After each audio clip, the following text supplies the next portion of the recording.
Good evening, ladies and gentlemen. I've sat and I've listened to a wonderful presentation by George Hudson. I'm indeed extremely proud tonight to be here standing in support of George. He did such a fantastic job that he has fired up my spirits this evening. And I was hoping to be calm this evening, but when I hear such a wonderful presentation, I intend to share some licks tonight. And I want Owen Arthur to understand that when tomorrow comes, he will have to appreciate what hardwood means. They got the hardwood experts up there. That man lives with a hardwood expert. Raman is a hardwood expert. They got nothing of Jerome is a hardwood expert. You got me a softwood expert. I'm Billy, a button expert. I can deal with them tonight. Let him know. Let him know. I didn't want to start like this, you know. Look, let me back off a little.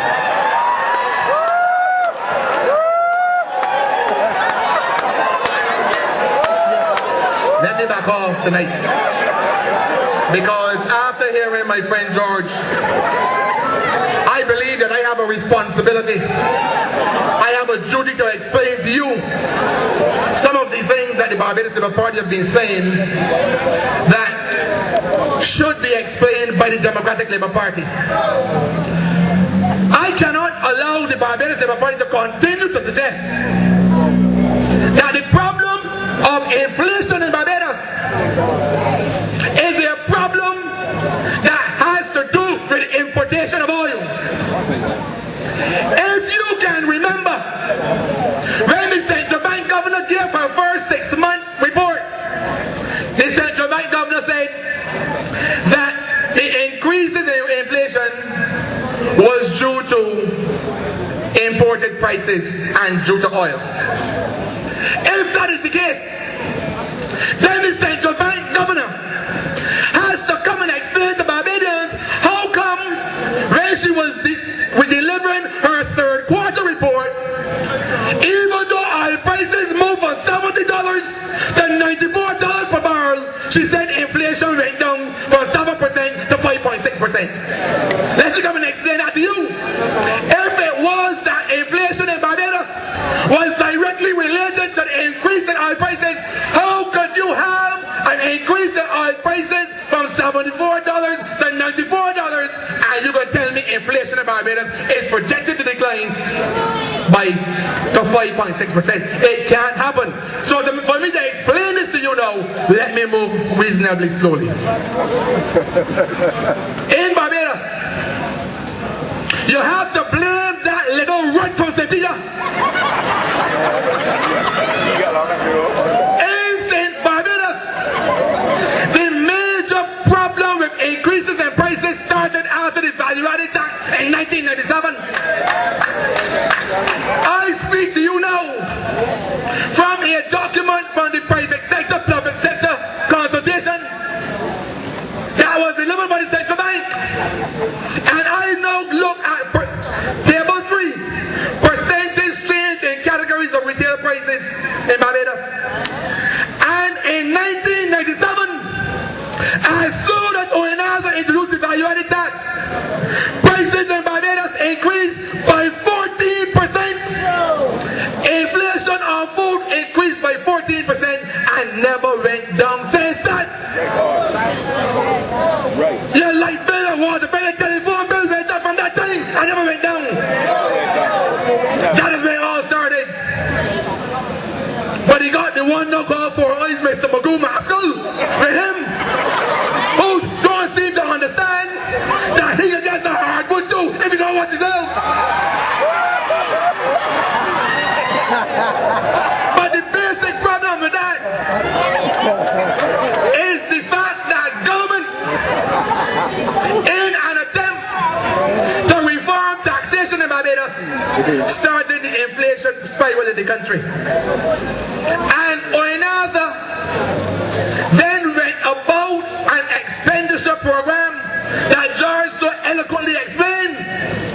Whenever a government runs a massive fiscal deficit and the government has to go and create money by borrowing money to finance that deficit, that creates an inflation spiral in the country. And on top of that, the other mistake that ONC Arthur has has made is that he miscalculated when Oinado put on the 3% cess and the 6% cess that had a tremendous impact on prices in Barbados. So I am not going to allow Oinado to come to you and to suggest that the Barbados Labour Party is not to blame for this problem. They are.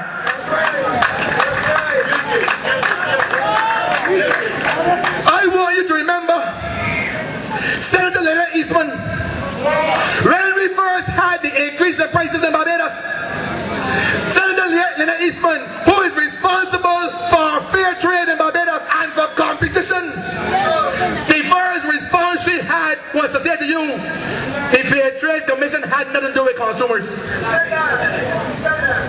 When Oinada in 2004, and I like to bring my facts again, I travel with the central bank documents.